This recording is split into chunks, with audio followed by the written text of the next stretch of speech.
Դիգիտակետն ուղիղի եթերում է։ Կզրուցենք Լեհաստանում Հայաստանի Հանրապետության նախկին դեսպան, տնտեսագիտության թեկնածու դոցենտ, հասարակական քաղաքական գործիչ Էդգար Ղազարյանի եւ ազգային անվտանգություն կուսակցության նախագահ Գառնիկ Իսագուլյանի հետ։ Բարև ձեզ, պարոնայք, շնորհակալ եմ հրավերն ընդունելու համար։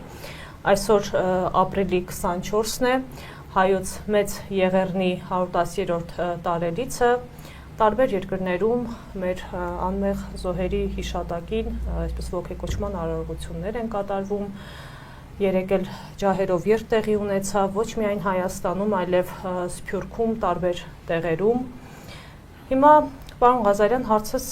ձեզ եմ հղում, մենք ինչ դասեր ենք քաղել ցեղասպանությունից եւ ինչ ենք անում այսօր մեր, այսպես ասեմ, զոհերի հիշատակը վառ պահելու համար։ Ցեղասպանության կազմակերպիչները այցել են ցեղասպանության հուշահամալիր։ Կարծում եմ, որ սա արդեն շատ տպավորիչ էր, որովհետև այսօր ցեղասպանության հուշահամալիր այցելել Նիկոլ Փաշինյանը եւ նրա ցեղասպան հանցագիծների մի ամբողջ խումբ է, որովհետև հայոց ցեղասպանությունը տեղի ունեցել ոչ միայն 1915 թվականին Օսմանյան կայսրությունում եւ Արևմտյան Հայաստանում, այլև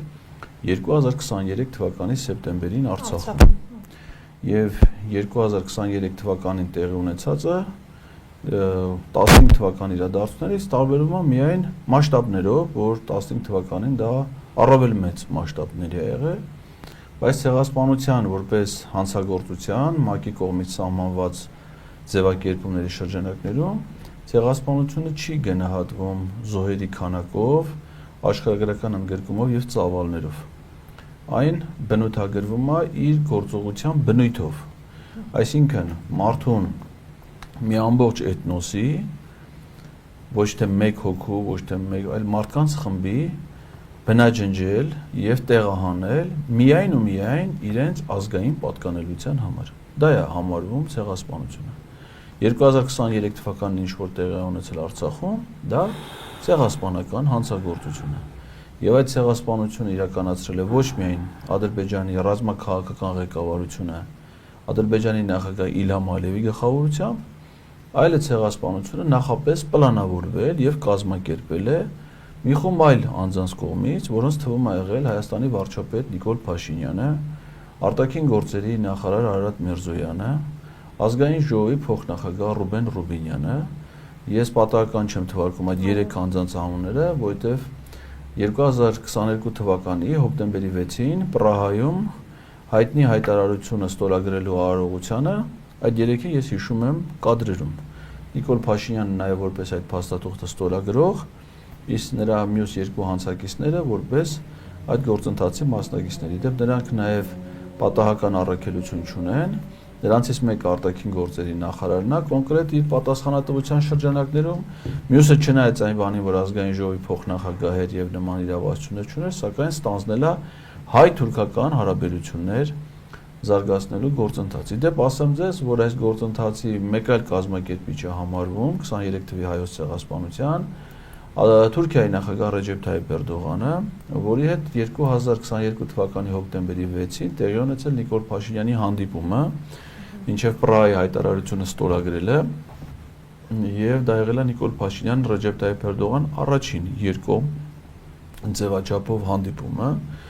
եւ ուզում եմ հիշեցնել նաեւ մեր հեռուստադիտողներին, որ այդ հանդիպմանը գնացող Ռեջեփ Թայիփ Էրդողանին թուրք լրագրողներից մեկը հարց տվեց, թե պարոն նախագահ, ինչպես եք պատրաստվում վարվել հայերի հետ։ Նա քայլելով ընթացած պատասխանեց, ասելով, որ ինչպես որ վարվել ենք մինչև հիմա, այդպես էլ կվարվենք այսուհետ։ Իսկ մինչև հիմա իրենք ինչպես էին վարվել հայերի հետ, ցեղասպանության են ենթարկել, բռնի տեղահանության, ոչնչացրել են ոչ միայն ֆիզիկապես հայ ժողովրդին, այլ նաև այն հոգևոր ժառանգությունը, որը հայերը թողել են իրենցից հետո Օսմանյան Թուրքիայում, այնուհետև ժամանակակից Թուրքիայում, պատմամշակութային հուշարձանները, իրենց տները, իրենց գերեզմանները, ողջ հայկական գրականությունը, քրիստոնեական ողջ ժառանգությունը, որը ոչ միայն հայկական նշանակություն ունի, այլ համաքրիստոնեական, համամարտկային նշանակություն ունի, այսինքն այդ ցեղասպանությանը զոհ են դարձել ոչ միայն մարդիկ, այլ նաև հոգևոր արժեքներ, այդ թվում գրական արժեքներ, Հետևաբար ասում եմ ինչեւ հիմա ինչ որ արել ենք, նույնն էլ հիմա ենք անելու։ Ընդ որում դա ասում եմ մի մարդ, որը 2020 թվականի պատերազմի կազմակերպիչներից, մասնակիցներից մեկն է եղել եւ հիմա մենք տեսնում ենք այդ պատերազմյան շրջանում այս ցեղասպան եռյակի համագործակցված, համաձայնեցված գործունեությունը, որով նախապատրաստվում է ըստ էության նոր ցեղասպանություն հայ ժողովրդի մնացած հատվածի դեմ, որը դեռևս գոյություն ունի, որը դեռևս ապրում է իր պատմական հայրենիքում։ Ես նկատում եմ մեզ բոլորիս։ Այսինքն նրանք շարունակում են դեռևս իրենց ցեղասպան ծրագրերի իրականացումը, մի կողմից նաև ուրանալով հայոց ցեղասպանությունը, այս իշխանական խունտան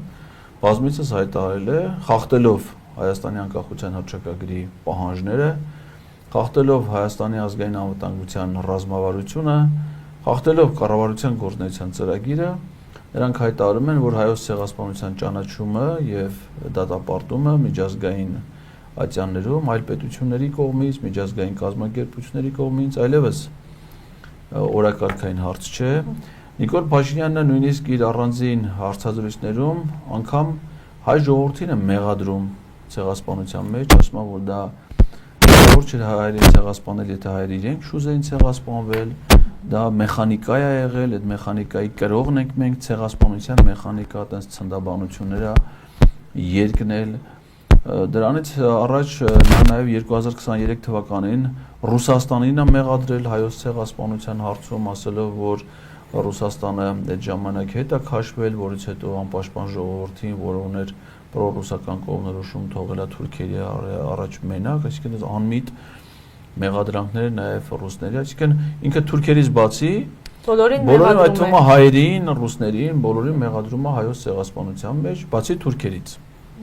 Հիմա երևի ես կարծում եմ, որ չի ուշան այն ժամանակը, որ ինքը նաև կմեղադրի հայ ժողովրդին թուրքերին ցեղասպանության ենթարկելու համար եւ նման պահանջ նախ Իլհամ Ալիևը իրան դնում է, իսկ ինքը կատարում է Իլհամ Ալիևի բոլոր պահանջները, խոսքը վերաբերում է այս Իվանյան Խոջալու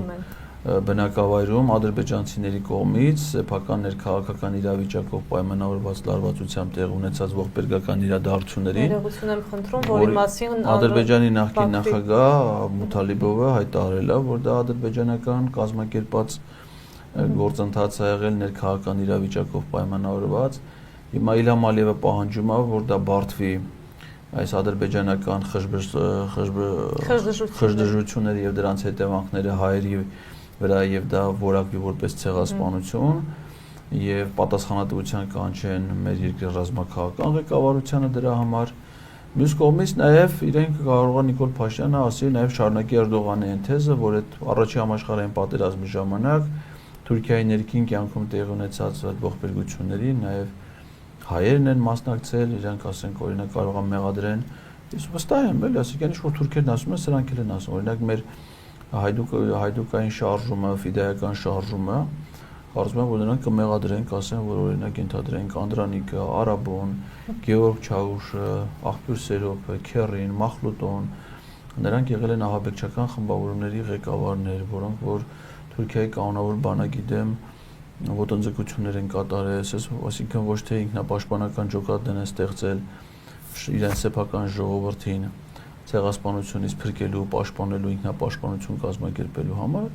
այլ որակեն ու Հայաստանի իշխանությունները դա կանեն, որպես ահաբեկչական կազմավորումներ բան։ Իսկ Դավիթ Բաբայանը Բաքվի բանտից եւս մեկ անգամ չգիտեմ դասել եք, այդ զայնագրությունը հաստատեց, որ դրա պատասխանատուն հենց իրենք ադրբեջանցիներն են եւ ասեց, որ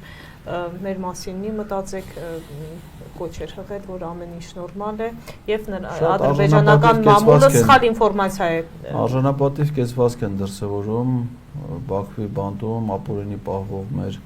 հայրենակիցները եւ Արցախի ռազմաքաղաքական ղեկավարությունը եւ մյուս գերիները հպարտությամբ խոսելով ազատամարտին իրենց մասնակցության մասին դեռ մենք ստանում ենք միայն այն տեղեկությունները, որը մեզ փոխանցում է Ադրբեջանի հատուկ ծառայությունները, որովհետեւ այդ դատական նիստերը դրանք լրատվամիջոցների համար փակ են։ Միակ լուսաբանող լրատվամիջոցը դա Ադրբեջանի հանրային հեռուստաընկերությունն է, որը բնականաբար իր ռեպորտաժները հեռարձակում է միայն, ես վստահ եմ, Ադրբեջանի հատուկ ծառայությունների գերաքննության արդյունքում, առավել ևս Ադրբեջանի պարագայում, ոչ մի այլ լրագրող, ոչ մի այլ օտար միջազգային լրատվամիջոց այդ նիստերին չի մասնակցում, շատ հստակ վերահսկում է քաղաքացիների մուտքը, թե ովքեր են մասնակցում այդ դատավարություններին։ Դատավարությունները ընդհանուր առմամբ իրանք փակ ռեժիմով են անցկացվում, օրենքի տրամաբանության իմաստով, եւ այն պատառիկները, որոնք որ մենք ստանում ենք տեղեկություններ այդ նիստերի մասին, դա էլ բավարար է գնահատելու գերության, ապօրինի գերության եւ զրկանքների ենթարկված մեր ժողովրդի հերոսական զավակների արժանապատիվ կեցվածքի մասին։ Պարոն Իսագուլյան, իհարկե այս թեմայի մասին շատ է խոսվել, բայց անկախության հռչակագրի մեջ կա կետ, որտեղ ասում է, որ Հայաստանի Հանրապետությունը սատար է կանգնում 1915 թվականին Օսմանյան Թուրքիայում եւ Արևմտյան Հայաստանում հայոց ցեղասպանության միջազգային ճանաչման գործից։ Այս իշխանությունների կողմից անկախության հռչակագրից հրաժարումը կարող ենք ասել, որ նաեւ այն պատճառով է, որ այստեղ կա այսպիսի կետ եւ վստահաբար Թուրքիան եւ Ադրբեջանը այս ամենի հետ համաձայն չեն եւ ստիպում են այս իշխանություններից, որպեսզի հրաժարվեն անկախության հռչակագրից։ Մտածեք, ես կարծում եմ Նիկոլը այս ցեղասպանության օրվան նվիրված ուղերձում շատ հստակ այդ մասին ասում է։ Ասում է ամենայն չէ, կարելի է ընթերցել։ Ուրեմն այստեղ ճղճին ինչ-որ բարերի կույտից հետո գալիս են անիմաստ նախադասություններ եւ շատ հստակ ուղերձ Թուրքիային ու Ադրբեջանին, որ մենք գնում ենք այս ճանապարհով, որովհետեւ սպասում ենք եւ այլ, ասում են մեր իբրև թե ժողովրդի կողմից ընտրված այս կառավարությունը եւ մենակ իմ թիմն է, որ պատրաստ է թուրք-ադրբեջանական բոլոր ցանկությունները մինչև վերջ կատարել։ Գիտեք, սա թվում է թե բան է, բայց սա հստակ ուղերձ է, նորից եմ կրկնում, Ադրբեջանին ու Թուրքիային, որ դուք ամեն ինչ պետք է անեք, որ ինձ պահեք, ընդ որում, այստեղ ինքը ճիշտ է հակասության մեջ է մտնում իր նախկինում ասածներին, որտեղ երբ որ ինքը Հայաստանի տարածքը հստակ նշում է ինչքան, ասում է միջազգայինորեն ճանաչված սահմաններով։ Հիմա այստեղ տեսեք ինչ է ասում, որ գիտեք, քանի որ մենք ինչ ենք անում, հիմա սահմանազատում ու սահմանագծում ենք անում, որովհետև մենք միջազգայինորեն ճանաչված սահման չունենք, մենք ըստ էության այսօր ենք գծում այդ սահմանը։ Մի դեպքում ամբողջ ժողովրդին խաբում է, որ դու ունես միջազգայինորեն ճանաչված սահմաններ եւ այդ սահմաններով հստակ թիվ է ասում, մյուս կողմից այդտեղ ֆիքսում է, որ այդպես սահմաններ գոյություն չունեն։ Եթե Ադրբեջանի հետ սա ուղղակի պետք է ուշադիր հետևել այն բոլոր թեզերին ու խոսույթներին, որ արտաբերում է այս մեծագույն ցեղասպան, հաջորդում մեծագույն թշնամի Նիկոլ Փաշինյանը, հավատացեք, ոչ Էնվերը, ոչ Թայլաթը, ոչ Ջեմալը, ոչ Էնվեր, այդպես բան չեն ասել։ Այդ հայի ցեղասպանները, որոնք ազգությամբ թուրք էին, իրանց պետության շահի տեսանկյունից էին, ուրեմն ամեն ինչը դիտարկում, այդպես խոսքեր ոնց որ հիմա ասում են Նիկոլ Փաշինյանը չեն ասել։ Հայացյաց, այդպես հիմա բնականաբար տեսեք, որտեղից է ծնվում օրինակի համար Արևմտյան Ադրբեջան եզրույթը։ Երբ որ դու Արևմտյան Հայաստան, որը մեր տերմինը չի, դա միջազգային տերմին է։ Դա համեմատելու չեն։ Ինքը երբ որ դա ասում է, որ տես բան գոյություն չունի, մեր ամենաբարձր գագաթը Արագածն է, բնականաբար անմիջապես դրանից հետո թուրքերին մեսիջ է ուղարկում, որ Հայաստանի տարածքը դուք հայտարարեք որպես Ադրբեջան, Արևմտյան Ադրբեջան։ Այսինքն անմիջապես դատարկ տեղը լցնում են իրանցով։ Ուրեմն երբ որ ինքը ցեղասպանությունը հարցականի տակ դրեց, անմիջապես ադրբեջանցիների մոտ արդեն ադրբեջանցիների նկատմամբ ցեղասպանության հարցը օրակարգ եկավ, Խոջաուլուի ցեղասպանություն եւ այդ հարցը ուրեմն բանը։ Երբ որ ինքը անմիջապես այսօր ցեղասպանության օրը հայտարարում է, որ թուրք-ադրբեջանական դրոշի այրումը դա վանդալիզմ է, դա չգիտեմ, վաղը մյուս օրը դա նացիզմ է, ասելով, որ այն հստակ ասում է, որ այո, նացիզմ կա Հայաստանում, այս նացիստներին պետք է ոչնչացնել, սպանել, խեղդել, մորթել։ Եվ դրա համար էլ Ալիևը հստակ ասում է, որ Հայաստանը ռևաշտական ուժեր կան եւ դրանք ֆաշիստական ուժեր են եւ Հայաստանին մեղադրում են ֆաշիստական որպես պետություն։ Գիտեք, այդ սաղի դրանց նախաբանը, դրանց ուղերձը, դրանց իրավունքը տալիս է հայ ժողովրդի մեծագույն, բոլոր ժամանակների մեծագույն թշնամի Նիկոլ Փաշինյանը ու նրա ոհմակի ներկայացուցիչները։ Հիմա մենք պիտի կարողանանք, գիտեք, այս ամեն ինչից հետո հասկանալ, որ այո, թուրք-ադրբեջանական փողերով, թուրք-ադրբեջանական հատուկ ծառայությունների օժանդակությամբ Հայաստանում կարողացան իշխանության բերել, ուրեմն թուրք-ադրբեջանական հեղաշրջման միջոցով թուրք-ադրբեջանական բոլոր ուրեմն խնդիրների համար ի կատարում են պատրաստ Նիկոլ Փաշինյանին։ Եթե մեր ժողովուրդը սա չհասկանա, ինքը օր-օրի կորցնելու է։ Այն որ պարոն Ղազարյանն ասում է, որ նաև Հայաստանը վտանգի տակ է։ Քանի Նիկոլ Փաշինյանի նման դավաճան չի ախր, նա թշնամի է ժողովրդի։ Թշնամին իշխանության գագաթին է, գլխին է, ոնց ուզում եք հասկացեք։ Երբեք չէր եղել պատմության մեջ, ես 3 նախագահների հետ այցելել եմ Ծիծեռնակաբերդ, հա։ Որևէ նախագահի ժամանակ ժողովրդի առաջը չեն փակել, որպեսզի այդ տարածքը ամբողջությամբ ազատագրեն, ուրեմն մի քանի հազար մարդ աչից ու ձախից կանգնացնեն, որպեսզի թշնամին այդ տականքը ինքը ուրեմն իր երկու կողքից քայլում էին երկու ուրիշ տականքներ, դրանց հետ գնա այդ կրակի մոտ։ Գիտեք, դες բան չի եղել։ Մենք միշտ որ գնում ենք, գիտենք, որ ժամը 10-ին օրինակ նախագահի հետ այցելենք, դա կլներ Լևոն Տեր-Պետրոսյան, դա կլներ Ռոբերտ Քոչարյան, դա կլներ Սերժ Սարգսյան։ Մենք 10-ին բոլ սպասում էինք, ժողովուրդ, գիտեք, միշտ sense, մի քիչ սպասում են, թույլ են տալի գնում են։ Մենք սպասում էինք, այնպես ժամանակ էին գալու նա գինին, որ մի ժամ կանգնենք, որ հերթը մեզ հասնի, որ մենք էլ հետո գնանք, ոնց որ բոլորը։ Ու մեր հետ քայլում էր, սա այնքան էս տականքը վախեցած է իր ժողովրդից, այսպես կոչված, որին համարում է իր ժողովուրդը, որ արդեն մի քանի ժամ առաջ փողոցները փակում են, Ծիծեռնակաբերդը փակում են մարդկանց համար, որպեսզի այս տականքը գնա իբրև թե հարգանքի տուրք մատուցի, սա չի գնում հարգանքի տուրք մատուցելու։ Սա գնում է երջանկությունը իլուր աշխարհին, որտեղ ինքն էլ է կազմակերպել ցեղասպանության շարունակությունը, 15 թվականի ցեղասպանության շարունակության հիմնական, ուրեմն հեղինակը, կազմակերպիչը ինքն է Նիկոլ Փաշինյանը։ Ինքը գնում է ասի, որ տեսեք, ես ցեղասպանս, եկել եմ, քանի որ ես շարունակողն եմ այդ ցեղասպանության եւ դեռ շարունակելու եմ, այստեղ բարձ իր ուղերձը կարդացեք, վերջում ասում է, եթե մեզ պահեք, մեր համար այս ցեղասպանության շարունակությունն է գլխավոր խնդիրը, որ մենք պիտի վերջացնենք, իրագործենք Էնվերի, Թայլաթի ու Ջեմալի ցանկությունը։ Բայց դա համեմում են այնց բառերով, որ մեր ժողովուրդը, ես զարմանում եմ, ոնց չի կարողանում հասկանալ Նիկոլ Փաշինյանի ու նրա ոհմակի այս բանը։ Մյուս կողմից, տեսեք, ես միշտ քննադատում եմ մեր ընդդիմությանը, այսօր էլ այդ քննադատական, հիմա մեր մյուս ընդդիմադիր այսպես իրենց հռչակված ուժերն են սկսում են,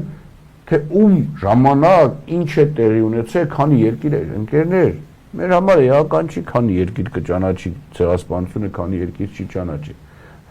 Մեզ համար կարևոր է, որ այդ երբևէ հայը չմոռանա ու հիշի, որ այդ ցեղասպանության համար եւ Թուրքիան եւ Ադրբեջանը պետք է պատասխան տան եւ հատուցեն։ Տեսեք, հոլոկոստը Ահմեդի Նեջադի նամակը, երբ որ Բուշին հիշում ես, երբ որ այնտեղ տեսեք,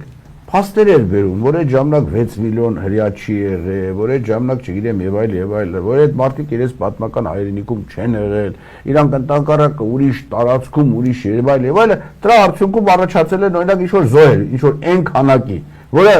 ըստ Ահմեդի Նեջադի 100,000-ի էլ չի հասնում, բայց հենց թող որևէ հրյա, որևէ մեկը աշխարհով փորձի ասի, որ 6 միլիոն կամ որևէ մեկ ասի ցուցակ բերեք, տենանք այդ որտեղից այդ 6 միլիոնը։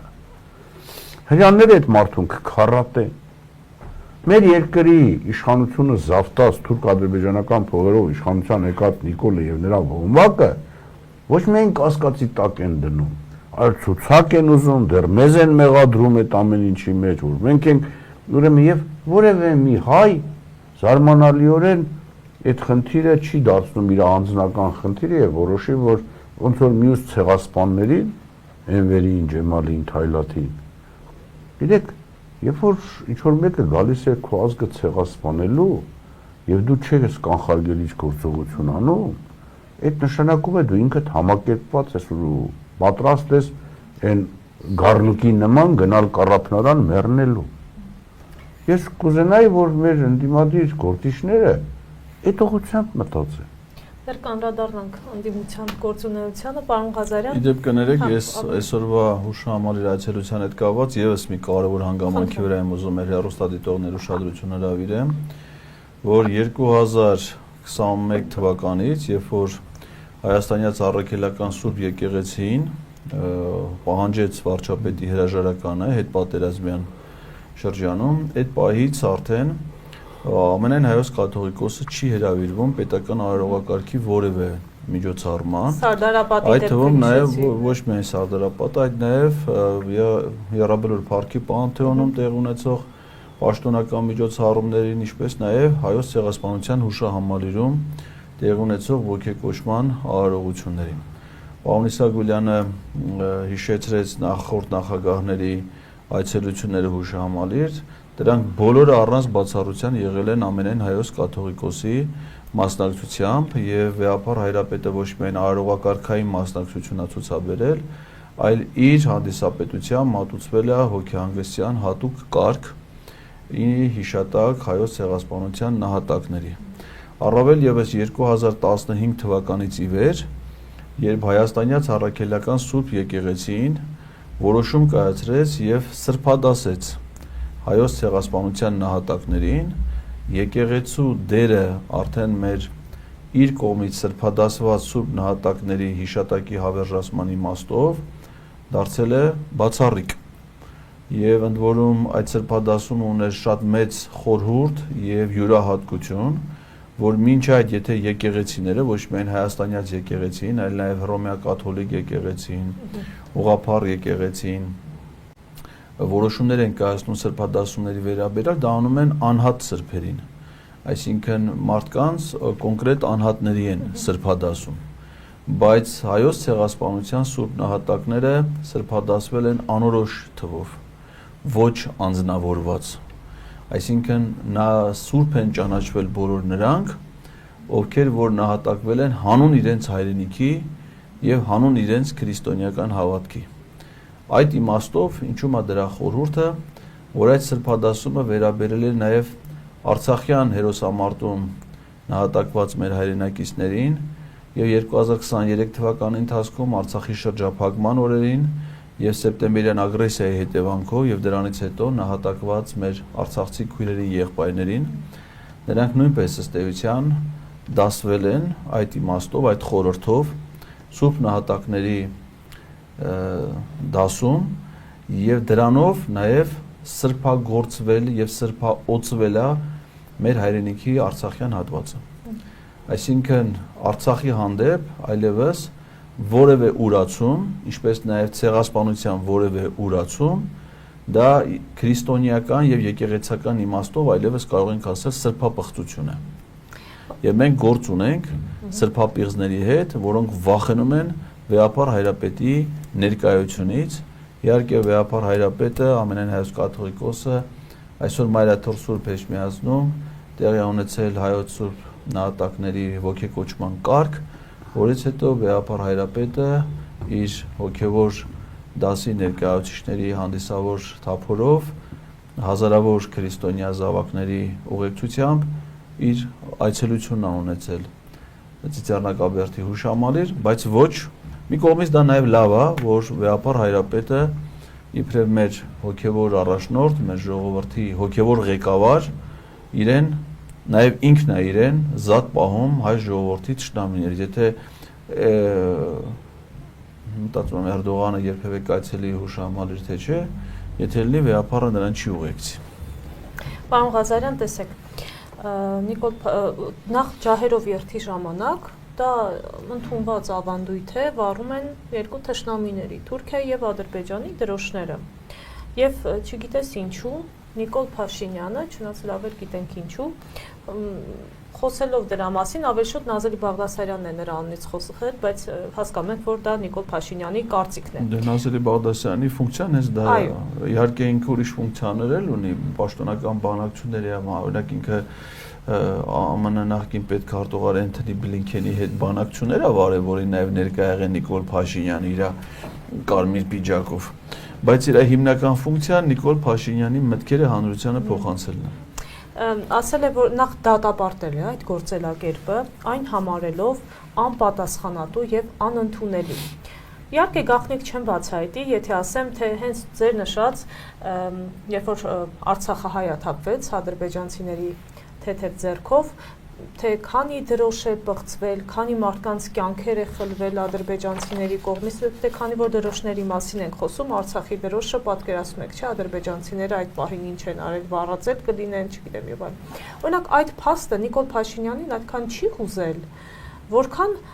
թշնամիների դրոշը այրելը։ Ինչպես է ստացվում։ Նիկոլ Փաշինյանին չի հուզել օրինակ Արցախի հերոս Վազգեն Սարգսյանի հուշարձանի պղծումը Շուշի քաղաքում։ Պարզում է դա նաև չի հուզել եւ երբևէ անհանգստություն չի հայտնել այդ կապակցությամբ նաև նրա այրոնակից եղբայր համարվող Հոպլոն, որը որ նույնպես Ադրբեջանի եւ Թուրքիայի դրոշները այրելու հետ կապված անհանգստություններ հայտնել, բայց երբեք անհանգստություն չի հայտնել իր եղբոր հուշարձանը պղծելու կապակցությամբ։ Նիկոլ Փաշինյանը անհանգստություն երբեք չի հայտնել, երբ որ Արցախում Իլհամ Ալիևի նախագահական նստավայր մուտք գործելուց նրա ոտքերի տակ գցել էին Արցախի Հանրապետության պետական դրոշը, որը ըստ էության նույնական է Հայաստանի Հանրապետության պետական դրոշի հետ, որովհետև կրում են նույն գույները եւ նույն խորհրդանշական մեկնաբանությունը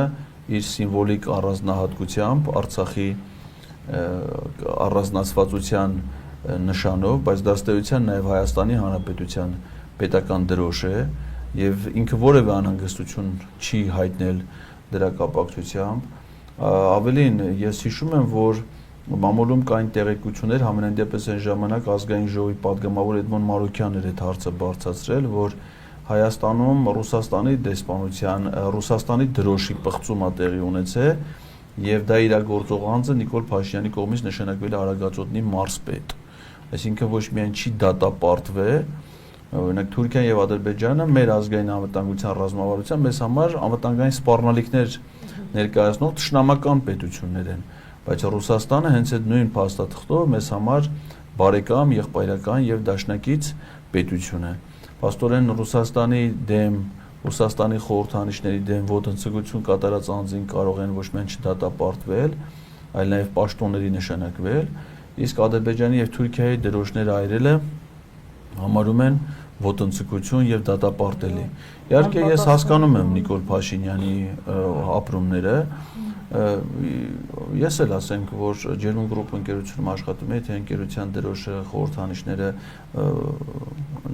այրվեին, բանանեն, ես ինձ վատ կզգայի, էլի։ Ես որպես Հայաստանի դեսպան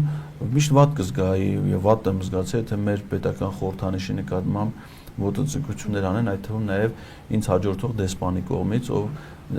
դեսպանի ծառայողական մեքենայից պոկել էր պետական զինանշանը, որը ես փակցրել էի իմ առաքելության ընթացքում, ինձ հաջորդող դեսպանը, որի արտգործ նախարարությունում վարչության պետ է Սամվել Մկրտչյանը, ոտնձգություն է կատարել Հայաստանի Հանրապետության պետական զինանշանի նկատմամբ եւ ինքը իր ձեռքով պոկել է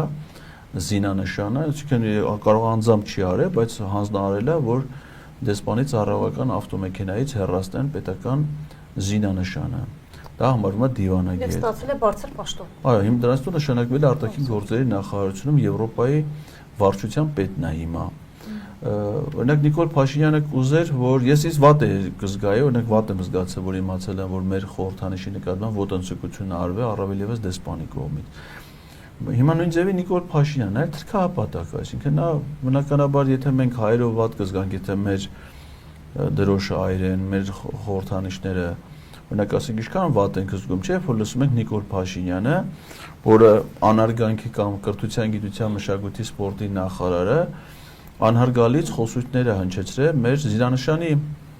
նկատմամբ, ասել են, որ մեր զինանշանի, այսինքն Նիկոլ Փաշինյանի ելույթները Հայաստանի զինանշանի նկատմամբ, դրանք արատավորող տեղեկություններ են, չէ՞, մեկնաբանությունները, որ դրա համար ուզում են փոխել ամեն ինչ, օգնել զինանշան, բանը առույցը հանել, որովհետև փողոցներում մեր առույցներ չկան, ասենք, քանի որ օրինակ հիմա Երևանի փողոցներում, Գյումրի փողոցներում կան մեծ թվով թափառող շներ, դա իր պատկերացումներով զինանշանի վրա պետք է լինեն պատկերված թափառող շներ։ Ու ասում է իր պատկերացումն է, որ ինքը այդ կենթանիներին ընկալում է որպես, ասենք, կենթանի, էլի, ասենք, եթե նա տենում է առյուծ, այսինքն դա ասում է ուղիղ իմաստով դրա այդ կենթանու խորհուրդը օրինակ ինքը չի հասկացել, որ մեր զինանշանը Վահանը, որի վրա պատկերված են պատմական 4 ուրեմն թագավորական ընտանիքների զինանշանները առանձին կենտրոնում Արարատ Լեռը Նոյան տապանով, ինքը դրա խորհուրդը ու դա պահում են արծիվն ու առյուծը ոչ թե որ դրանք կենթանիներ են, որոնք կան ազատության մեջ, կան վանդակներում, կամ մեկի սրանera տան բակում եւ այլն, այլ նրանք խորհրդանշում են ցամաքից եւ օդից այդ երկայնքը մեր զինված ուժերն են, որոնք եւ ցամաքային զորքերով եւ օդային զորքերով պահում են մեր Վահանը նրա ամրոցից։ Իսկ նրա խորհուրդը չի հասկացի, ասում է փողոցներում կամ ազատության մեջ ասում է առյուծներ հիմա Հայաստանում չկան։ Օրինակ իր պատկերացումներով Թբիլիսի, Քութայիսի եւ Բաթումի ու բաներով ու Կոբուլետի փողոցներով առյուծները ամեն օր վազում են, դրա համար Վրաստանի զինանշանի վրա պատկերված է 2 հատ առյուծ։ Կամ ասենք թե Միացյալ Թագավորության զինանշանի վրա որ պատկերված է 3 հատ առյուծ, այդ դրանից է որ Լոնդոնի փողոցներում թափառում են առյուծներ։ Ասենք այդ իր հիմա նման մեկնաբանություններ տալ մեր զինանշանի նկատմամբ դա ոտնձգություն է։ Հիմա ինքը ոտնձգությունները ինքն է կատարում մեր ազգային խորհրդանիշների նկատմամբ եւ վատ ազգում, երբ որ հանրապետության հրապարակում այրում է Թուրքիայի եւ Ադրբեջանի դրոշը։ Իհարկե ես նաեւ 2.5 միլիոն հայ ցեղասպանել։ Դրոշ այրելու նկատմամբ գործողությունը դա ինքը ընդհանուր առմամբ խրախուսելի չպետք է համարել, բայց Թուրքիայի եւ Ադրբեջանի առանձնահատկությունը ինչին է, որ դա ոչ միայն մեզ համար ճշնամական պետություն է, այլ ինքը հանցանքի վրա կառուցված պետություն է։ Այսինքն Թուրքիան քանի չի ընդունել հայոց ցեղասպանության այդ ոճրագործության իր մասնակցությունը, որ դա արվել է պետական մակարդակով, նշանակում է ինքը խրախուսում է, ինքը ցեղասպան պետություն է։ Հետևաբար իր խորհրդանիշը չի կարող համարժեք լինել ենթադրենք Նիդերլանդների թագավորության կամ Միացյալ Նահանգների պետության դրոշի հետ, որովհետև Միացյալ Նահանգների դրոշը հանցանք չի պարունակում իր մեջ։ Որևէ այլ երկրի պետության դրոշ իր մեջ հանցանք չի պարունակում։ Թուրքիան եւ Ադրբեջանը հանցանքի վրա կառուցված պետություններ են։ Հետևաբար նրանց խորհրդանիշների նկատմամբ վերաբերմունքը կարող է այդպեսին լինի, առավել եւս այդ հանցանքից տուժած եւ իրենց արդար դատը չստացած մարդկանց եւ նրանց ժառանգների, նրանց սերունդների կողմից։ Նիկոլ Փաշինյանը համար դե բարձր լավ կներ, որ հանրապետության հրապարակում Երևանի ծածանվեին այդ դրոշները, ինչպես որ իր շնորհիվ այդ դրոշները ծածանվում են Ստեփանակերտի վերածննդի հրապարակում, Շուշիում, Արցախի մյուս բոլոր քաղաքների, յուղերի բարձունքներում։ Այդ իր շնորհիվ ադրբեջանական եւ թուրքական դրոշները ծածանվում են հայկական բարձունքների վրա։ Եվ իր համար բարձր որ հասկանալի է, որ աներելի է, որ դրանք այրվեն։ Այս ամենի հետ կապված ավելացում ունեք, պարոն Իսագոյան։ Ասեմ որ ես մոտս դա նշել էի նախորդ Ջոնսոն, Գրիգորի Ջոնսոն 1974 թվականին Միացյալ Նահանգների քաղաքացի հրապարակում այրում է Միացյալ Նահանգների դրոշը։ Նրան այսպես կոչված դատապարտում են 1 տարի ազատազրկման եւ $2000 տուգանքի 1979 թվականին Միացյալ Նահանգների գերագույն դատարանը հատուկ որոշումով ոչ միայն արդարացնում է այստեղ այն ստիպում է փոխհատուցում տան, այլ գտնում է որ դրոշի այրումը դա մարդու բանի զայրույթի բանն է կախված այդ կառավարությանը, որտեղ Ռեյգանի պատճառով է որ այս դրոշը այրել է եւ դրանից հետո Նակ Իրանի Իսլամական Հանրապետությունում Իսրայելի ու բանի դրոշները, այսօր Փարիզում այրել են նորից Թուրքիայի ու Ադրբեջանի դրոշները։ Տարբեր երկրներ են, որ իրանց երկրի դրոշներն էլ այրելու հանգամանքներ փաստեր արձանագրված են եւ դա չի համարվում Դա համարվում է, որ մարդը իր վրդովմունքն է դրսևորում տվյալ երկրի այդ ժամանակվա կառավարության նկատմամբ։ Հիմա եթե Հայաստանի դրոշն էլ այր է, նշանակում է այդ ոչխարի պատճառով է, որ այդ դրոշը այրվում է, Արցախի դրոշը ոտատակի է տալիս ինքը դա չի, ադրբեջանցիները, ախր դուք էլի Լուսինե ջան, մենք միշտ մոռանում ենք մի բան։ Սա այս մարդիկ իշխանության են բերվել թուրք-ադրբեջանական փողերով, թուրք-ադրբեջանական պետական հեղաշրջման շնորհիվ եւ իրանց խնդիրն է ծառայել թուրք-ադրբեջանական տանդեմի շահերին։ Ախր սրանց գործողությունները դուք եք բանանում, այս մարդիկ իրանց հայրենիքին Թուրքիան ու Ադրբեջանին անվերապատ ծառայում են, բաց, անթաքույց, հպարտ։ Մեր ժողովուրդն է, որ պետք է դրան դեմ կանգնի։ Դրա համար էլ Մենք երբ որ Նիկոլին մեղադրում են, ես ապշում եմ արա։ Նիկոլին պետք է ազգային հերոյ է, ադրբեջանցիներն ու թուրքերը պետք է տան իրենց ազգային հերոս։ Էն էլ ամբողջ կրծքավանդակ է հերոս, որտեղ ոչ միայն կարողացավ այդ տված փողերով Հայաստանում իշխանությունը զավթել, այլ իշխանությունը զավթելուց հետո հանձնել Արցախը, հայերին ենթարկել ցեղասպանության, դատարկել Արցախը, հիմա Հայաստանն է դատարկում, հայերին է Հայաստանում ցեղասպանում։ Այդ մարդը պետք է անդադ հերոսի կոչում ստանա, մենք չենք զարմանում։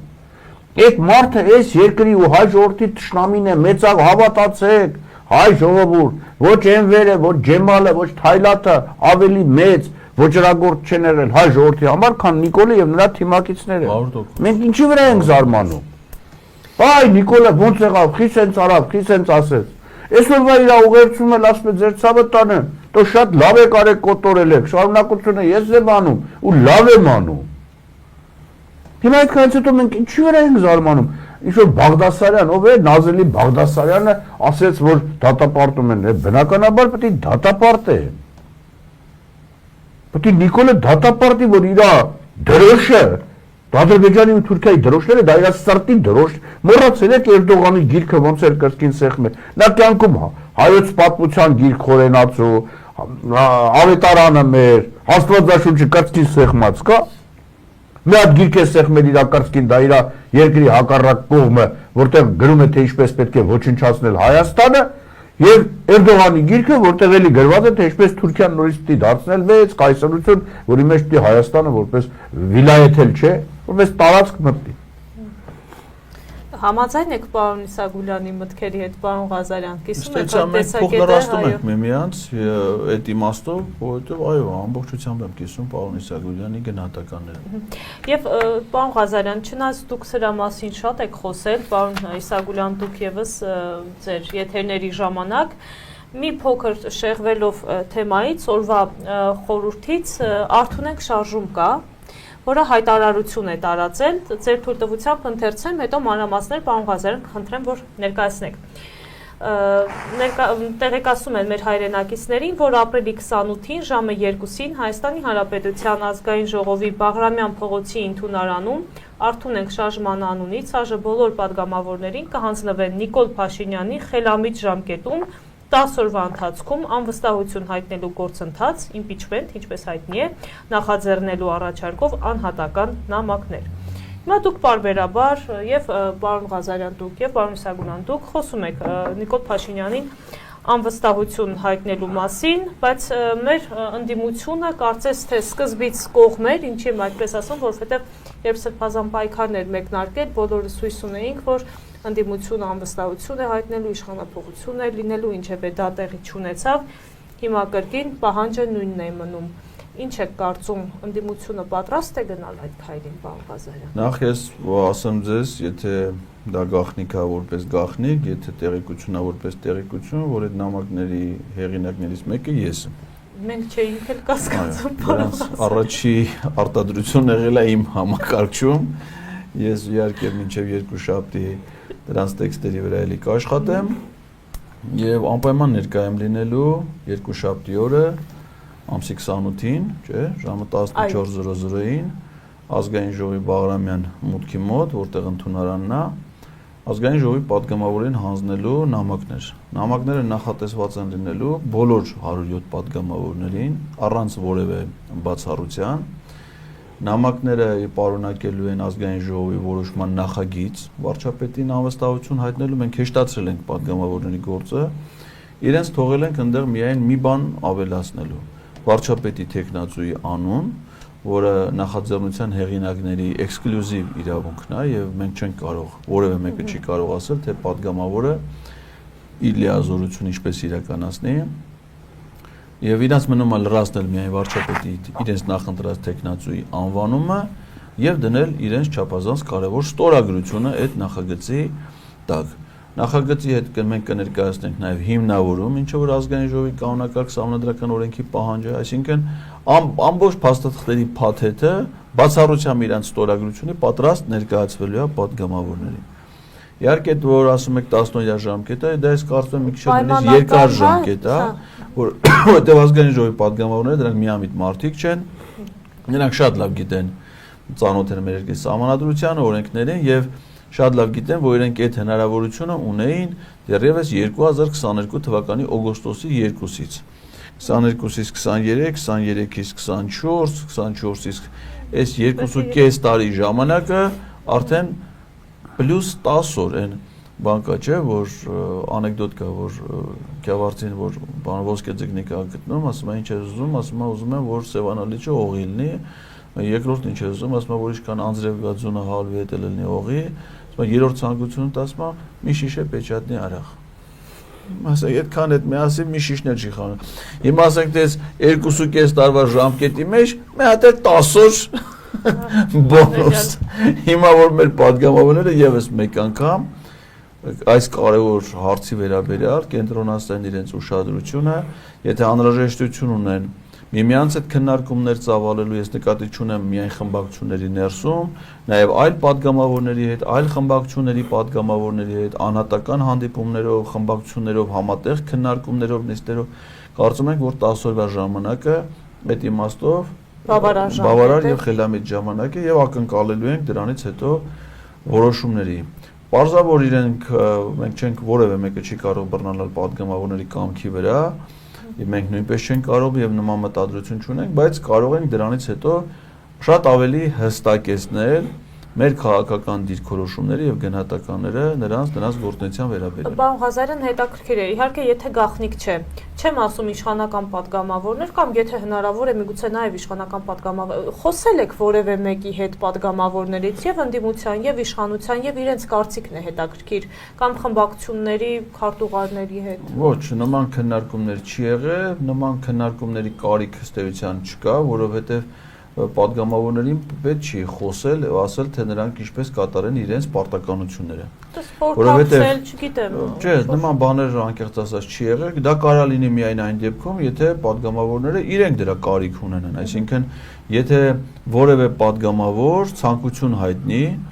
քննարկում ունենալ, իսկ այդ քննարկումները կարող են լինել ինչպես աշխատանքային ձևաչափում, այնպես էլ հրապարակային դաշտում, կարող են լինել նաև հեռուստատեսային բանավեճերի, այսինքն թե օրինակ դուք նախաձեռնեք, ես սիրով կարող եմ մասնակցել ազգային ժողովի ցանկացած падգամավորի հետ քննարկման, ասենք որ լավ առաջարկ է պարոն Ղազարյան։ Ասենք կարող ենք օրինակ այս տաղավարում պարոն, քանի որ պարոն Իսագուլյան ես գիտեմ ինքն էլ է կողմ անվստահության գործը, եթե կա մի падգամավոր, որ այլ վերապահումներ ունի, ես սիրով պատրաստ եմ գալ։ Ու ասում են խորհրդարանական ճգնաժամ չի առաջանա, դեռ Պես օրինակ ասենք թե իրենք մինչև հիմա շատ падգամավորներ, շատերը չէ, որոշները իրենց դիրքորոշումները հայտնել են այդ 24 ժամում պիտի հասցնենք անենք 36 ստորագրություն ա պետք, եթե չարեցինք 6 ամիս չենք կարող, այտենց ինչ որ թեզեր ունեն, որոնք որ սխալ մեկնաբանություններ են, էլի։ Հիմա ասենք, եթե որևէ մեկ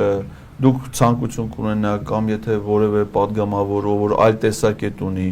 եւ չի վախենում հրապարակային խոսքից, բանավեճից, ես պատրաստ եմ ուղիղ եթերում, նաեւ ձեր տաղավարում live news-ում, որը հիմնականում աշխատում ուղիղ եթեր ռեժիմով, պատրաստ եմ այդ մոտեցումները քննել, եթե դրա կարիքը կունենան, բայց ամենևին պարտադիր չի, որ падգամավորը իր ֆունկցիաները իրականացնելուց որևէ մեկի հետ խորհրդակցի։ Օրինակ Հայաստան խմբակցության падգամավորները երեք իմացանք, որ նախաձեռնում են հայոց ցեղասպանությունը քրեականացնող օրինագծի շրջանառության մեջ դնելը։ Այդ նախագիծը շրջանառության մեջ դնելուց իրանք որևէ մեկի հետ ես չեմ լսել, որ խորհրդակցեն կամ չեն սպասել, որ փողոցում լիքը մարդ հավաքվի, որ նոր սկսեն այդ օրենքի նախագիծը ինչը որ իմպիչմենտի պարագայում։ Ասում են, թե փողոցում մարդիկ հավաքվի, մենք կանենք։ Բայց ձեր օրենքի նախագիծը դրել եք, բայց մարդ չի հավաքվի։ Սահմանադրության մեջ կա, չէ՞, այդպեսի կետ։ Հայաստանի Հանրապետության սահմանադրության մեջ կա կետ։ Բա հղումը հենց դրան է, բա սահմանադրության մեջ ոչ միայն կա, որ ազգային ժողովը կարող է վարչապետին անվստահություն հայտնել, այլ ըստ էության պարտավոր անվստահության հայտնել, եթե կառավարությունը շեղվում է իր գործունեության ծրագրից, որովհետև կառավարությունը համարվում է այն մարմինը սահմանադրական, որը իրականացնում է պետության ներքին եւ արտաքին քաղաքականություն իր գործունեության ծրագրի հիման վրա։ Ես ցեղասպանության հետ կապված ասեցի։ Ցեղասպանության հետ կապված սահմանադրությունը դրություն ունի, քրեական օրենսգիրքը ունի կարգավորում, որը վերաբերում է ոչ թե մասնավորեցնում է հայոց ցեղասպանության, այլ առհասարակ ցեղասպանությունը որպես հանցագործություն խրախուսելուն, դրա մերժումը ժխտելու եւ այլն։ Իսկ հայոց ցեղասպանության մասով մենք ունեցել ենք մի այլ նախադեպ, ընդ որում շատ ավելին իր արժեքով, քան միայն պատգամավորական կամ խմբակցության նախաձեռնությունը, դա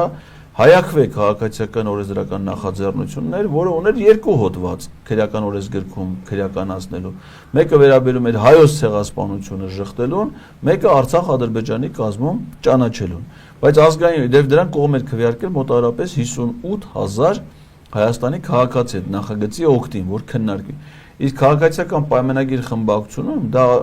ազգային ժողովում, հանձնաժողովի նիստում բացասական եզրակացություն տվեցին, որպեսզի ավտոմատ չընդգրկվի նիստերի օրակարգ։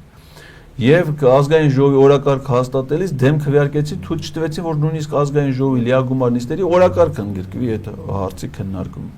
Այսինքն ԿՊ-ն արդեն դրա վերաբերյալ իր քաղաքական դիրքորոշումը ժխտողական հայտնել է։ Բայց ես կարծում եմ, որ ճիշտ են արել պատգամավորները, որ շարունակում է, օրինակ ես ոչ թե քննադատում եմ նրանց, ասում սպասեք փողոցում մարդ կհավաքվեր կամ ԿՊ-ից 20 պատգամավոր կբերեք նոր նախաձեռն, ոչ, պատգամավորները պետքա անկախ դրանից թե այլ պատգամավորները իր դիրքորոշում են հայտնել, անկախ ինչ են պատրաստում անել, պետքա պայքարել եւ ոչ թե հաշտվել իրողությունների հետ, այլ ջանքեր գործադրել այդ իրողությունները փոխելու համար, առավելևս այդ իրողությունները մեզ տանում են դեպի նոր ողբերգությունների։ Եվ պարոն Իսագուլյան, ձեր կարծիքը այս նախաձեռնության հետ կապված։ Կոնկրետ ցեղասպանության հետ կապված։ Նորմալ է, գիտեք։ Չէ, անվստահություն հայտնելու մասին է խոսքը։ Միանշանակ, դա ախր գիտեք ինչ, 10 տարի է դրա մասին խոսում ենք։ Դե ես նշեցի, որ բարբերաբար հիշում եմ, որ պատգամավորները ինձ շատ խիստ նեղացել էին ուրեմն ինձանից, որ ես ինչ ես անում, ինչ ես այդ հարցը փորձաստում ենք, ոնց կարանք ուրեմն ԿՊ-ական պատգամավորներ եւ այլ եւ հասնելու են մի խայտարակ վիճակի, երբ որ քաղաքացիական պայմանագիր կուսակցության նախկին պատգամավորը կարող է այդ հարցը բարձրացնել եւ օրինակ ընդդիմադիրները հետաքրքիր է ստորագրություն կդնեն իրանց ստորագրությունները այդ փաստաթղթի տակ թե չէ։ Ու տարբեր մեկնաբանություններ, որով փորձում են արդարացնել, որ չէ, ցավոք սրտի մեր հատկապես մեծ խմբակցությունը ընդդիմադիր մի նպատակ ունի, չգիտեմ, ում PR-ով զբաղվել, ումով պայմանավորվել ես կամ այն նախագծի ներկայացումը, ասել, որ զարմանում են, որ ասում են այդ նախագծով իրանք ուզում են վարկաբեկել Ռոբերտ Քոչարյանին։ Գիտեք, այդ խոսույթը հիմա տարածված է պատգամավորների շրջանում, ասում այդ նախաձեռնությունը մի նպատակ ունի, ինչ կապ ունի Ռոբերտ Քոչարյանի հետ։ Ռոբերտ Քոչարյան պատգամավոր չէ, ինքս Ես ընդհանրապես իրանք ասում են, սա ուղղված է Ռոբերտ Քոչարյանի դեմ է, նախաձեռնությունը հատուկ է։ Բայց անմիտ է։ Չէ, դրա համար եմ ասում։ Խմբակցության ղեկավար կամ։ Ընդհանրապես շատ։ Գիտեք, ախր երևույթներ են տեղի ունենում հայաստանյան իրականության մեջ, հատկապես ընդդիմության շարքերում, որ ապշում է։ Չակարած եթե դու ինչ-որ նախաձեռնություն ես ցուցաբերում, գնում ես իրանց մարդու տեղ ես դնում, իրանց հետ խոսում ես, որ ինչ-որ խնդրի հետ ընդհանուր հայտարարի գաք, իրանք անպայման դա դիտարկում են որպես բան։ Ինչ-որ մեկի դեմ դուրս։ Քեզ սկսում են հակափաստարկներ բերել իբրև թե, բայց բարձրացնում է հակափաստարկ չկա։ Հիմա հավատացեք, պարոն Էդգար Ղազարյանը չի ուզում շատ որ կոպիտ հնչի։ Այո, այս տարիներին 5 տարիներին է, այս 18 թվականից մինչև այսօր 7 տարի է ընդդիմությունը կողմնակից է եւ համաձայն է Նիկոլ Փաշինյանի բոլոր գործողությունների հետ։ Խորհրդարանական ընդդիմությունը։ Որովհետեւ եթե մարդը շեղվել է ծրագրից եւ դու այդ ունենալով ոնց ասեմ պարտադիր բան, պայման, որ դու պիտի այդ դեպքում անվստահություն հայտնես, դա քո պարտականությունն է սահմանադրական։ Դու դա չես անում։ Բա էլի ինչի՞ համար, այսինքն համաձայն ես, որ ինքը տենց է անում։ Ախր այս խնդիրը այնքան պարզ է։ Գիտեք, ես ուզում եմ անդրադառնալ նաև Բարոն Շահրամանյանի ասացին, որ Երևանի ճանապարհին էլ կախված մեր ռազմաքաղաքական ղեկավարության գերին գնելուն, խնդրում եմ բարոն Շահրամանյանից այդպես փաստակներ չբերի, որ նրանք պատան մնացին, որ մնացած ժողովուրդը կարողանա դեղից անվնաս բանանել, այսինքն դուք մինչև սեպտեմբերի այդ դեպքերը, որ սկսվում էր, արդեն գիտեիք, որ պետք է դուրս գաք, որ այդ պատանդեին մնու։ Չէ, այդպես չի ասում։ Կոնկրետ երբ որ սկսել է սեպտեմբերի 19-ի ագրեսիան, այսինքն ռազմական հարձակումը, ու դրանից հետո սեպտեմբերի 21-ին տեղի է ունեցել Եվլախում հանդիպում, չէ՞, հիշում եք Ադրբեջանի ներկայացուցիչների եւ Արցախի ներկայացուցիչների, որի մանրամասները հիմա չեն հայտնում անգամ հանդիպման արցախյան պատվիրակները, բայց պարզ է ինչ ա եղել, դեպի ասեին ադրբեջանցիները, ինչ որ Ադրբեջանի նախագահան մինչև այդ հայտնում էր, որ պիտի ենթարկվեք մեր երկրի օրենքների, մեր երկրի սահմանադրությանը, ոչ մի լրացուցիչ արտոնություն չեք ունենալու, եթե ուզում եք մնաք, մնացեք, եթե չեք ուզում մնաք, դուրս եկեք։ Դե պարզ է, որ այդ պայմաններով ոչ մի հայ մարդ չի կարող ադրբեջանական տիրապետության, այս բռնապետական ռեժիմի օրոք ապրի։ Դրանից հետո տեղի ունեցել սեպտեմբերի 23-ի ՄԱԿ-ի անվտանգության խորհրդի նիստը, որի ժամանակ Նիկոլ Փաշինյանն նույնորդ կառավարության նիստում ասաց արցախցիներին ոչ մի վտանգ չի սպառնում, Ջերում Բայրամովն էլ Արարատ Միրզոյանին հակադարձեց Նիկոլ Փաշինյանի մասին հիշատակում, այսինքն մինչև այդ օրերին քննարկվել է, թե Արցախահայության Ադրբեջանական Արցախի պաշտպանության բանակը ըստ էության արդեն դիմադրություն չի կարող ցույց տալ, որտեղ մի տարուց ավել շրջափակման մեջ էր բանակը, դրանից առաջ էլ 2 տարուց ավել չի սպառազինվել, զորակոչ չի եղել, միայն զորացրում ա եղել ՊԲ-ից ժամկետային զինծառայողների, ըստ էության Արցախի ժողովուրդը դարձել էր պատանդ եւ ադրբեջանցիները կարող են բոլոր ողջ 150,000 բնակչությանը ըստ էության ոչնչացնել, բնաջնջել։ Եվ Արցախի ժողովուրդը որոշում է կայացրել ցեղասպանությունից փրկվելու միակ ձևը համարի այդ բռնի տեղահանությունը։ Եվ իմ տպավորությամբ Արցախի ռազմաքաղաքական ղեկավարները մնացել են, որպեսզի որպես պատանդ, որպեսզի ադրբեջանցիները չցեղասպանեն ժողովրդի մնացած հատվածը։ Ես համաձայն չեմ այդ տեսակետի հետ, այդպես բան չի եղել։ Եվ հիմա ինչի են այդպես ներկայացնում, ես դա չեմ հասկանում։ Բա ինչ ա եղել։ Ուրեմն տեսեք, բոլորը պիտի շահագրգռված լինեին, որ այդ մարդիկ դուրս գան, որ դրանք հանկարծ գերի չընկնեն։ Իրանք ունեն ախրանան ինչի համար է։ Չէ, մի րոպե, պարոն Իսագուլյան, ասեք իրանք դուրս չգան, մնացած ժողովուրդը գնդակահարի, ինչ որ մեկի